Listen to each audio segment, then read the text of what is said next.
You know that feeling when you're 3 biscuits deep and you reach for the fourth even though you're not hungry anymore? That tiny moment where something in you whispers more and you listen? Now imagine that whisper never stops.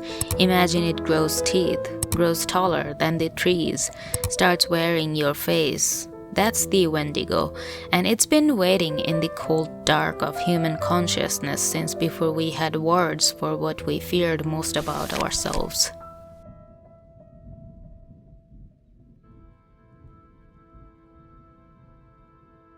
The Algonquian people knew winters that could erase a person, not just kill them, erase them. Snow swallowed tracks, wind sanded names out of memory. When stored corn ran out, when hunting grounds went silent, when cold chewed through bone and sanity, and you looked at your neighbor and felt something awful stir, that's when the stories begun, not for entertainment, for survival. The Wendigo wasn't born a monster, it was a person once, someone ordinary, someone hungry, someone who crossed a line who we pretend is solid but is actually terrifyingly thin. The legend says they ate human flesh during famine, and the act transformed them. Their hearts froze, their hunger became infinite, they grew tall and gaunt, stretched wrong, reeking of frost and decay, eyes like holes punched through the world. The more they consumed, the hungrier they became. Desire severed from need, a perfect punishment. But the Wendigo wasn't just a warning about cannibalism, it was psychological technology, a cultural antibody against the most dangerous instinct humans have. I can take more than my share and it'll be fine. In societies where survival demanded total cooperation, where hoarding could kill everyone, the Wendigo enforced moral gravity. It said greed doesn't just harm others, it mutates you. It turns you into something unrecognizable. This wasn't morality backed by prison or laws. It was enforced by identity. Cross the line and you don't just die. You stop being human. Your name dissolves. Your relationships vanish. You become hunger, wearing a body. No evidence required. The winter was proof enough.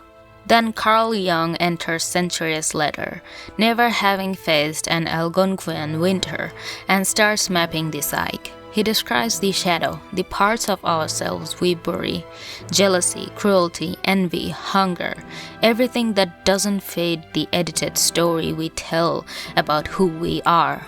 Jung's insight was simple and brutal. What you repress doesn't disappear. It waits. It grows teeth in the dark. The Wendigo is the shadow-made flesh. Every denied impulse, every suppressed desire, every more we pretend we don't feel, condensed into one figure. It shows what happens when we refuse to acknowledge our capacity for destruction, when we insist we're above it, when we say, "I'm not like that," while hunger quietly rewrites our priorities. The Wendigo doesn't arrive suddenly. It comes after a long habit of looking away. And here's the most unsettling part. The Wendigo isn't born from evil. It's born from justification.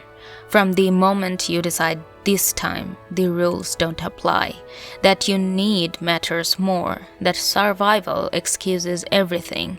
The monster isn't the famine or the cold, it's the reasoning that follows.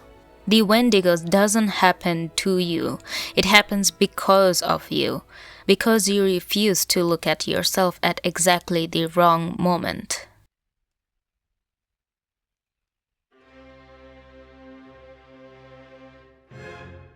Here's the uncomfortable bit. You probably know a Wendigo. You might work for one. Hell, you might be slowly becoming one and calling it ambition. The scary part isn't that monsters exist, it's that they wear LinkedIn headshots and talk about scalability. Think about late-stage capitalism for a second. This system that demands infinite growth on a finite planet. More profit this quarter than last quarter, forever, regardless of consequence. That's not economics, that's Wendigo logic. The compulsion to consume beyond need. beyond reason, until there's nothing left to eat. Corporate entities that devour communities, ecosystems, and features, always hungry, never satisfied, structurally incapable of saying enough. When a system collapses a forest, poisons a river, and shrugs because the stock went up, you're not watching efficiency, you are watching hunger institutionalized. Or consider addiction, not just to substances, but to anything. Validation, productivity, achievement, control. That voice that says one more drink, one more like, one more hour of work, one more person's approval will finally feel the emptiness. Except it never does. The hunger just recalibrates. The baseline shifts. You need more next time to feel less empty than before. The Wendigo thrives inside dopamine feedback loops, wearing expensive sneakers, optimizing its morning routine, checking its phone at red lights while calling itself disciplined. We're living in a Wendigo culture. We didn't just tolerate the shadow, we put it on a vision board. Hustle harder, maximize your potential, disrupt everything. These aren't neutral slogans, they're incantations. Say them enough times and ordinary humans slowly mutate into creatures of insatiable appetite. Sleep becomes weakness, rest becomes guilt, enough becomes failure. And the cruelest part, we call it success. We reward it, we platform it, we give it TED Talks and best-selling books and pretend it's wisdom. What used to be a warning is now a business model. The myth said if you give yourself over to endless hunger, you stop being human. Modern culture says if you don't, you are falling behind. Same monster, better branding. But Jung had something genuinely useful to say here. He believed the shadow couldn't be killed, only integrated.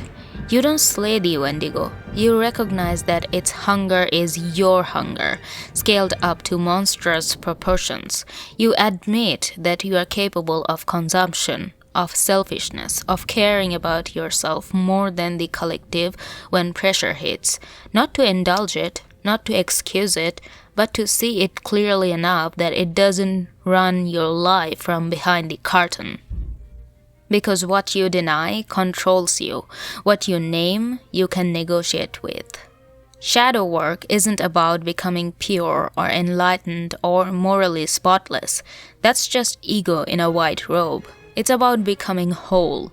It's about looking the Wendigo in the eye and saying, yeah, that's in me too. And then, this is the important part, choosing not to let it drive.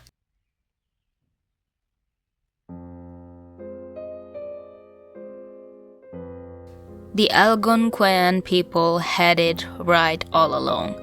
The Wendigo isn't just a monster story. It's a mirror held up to the part of us that always wants more, that mistakes hunger for identity, that would devour the world to feel an emptiness that can't be filled by devouring. So maybe the real question isn't whether the Wendigo exists, it's whether you're feeding it, whether you're letting that voice that whispers more make your decisions.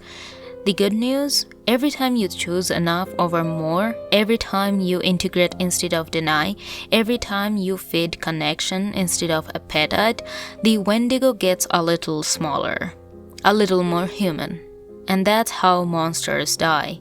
Not with silver bullets, but with the quiet decision to stop becoming them.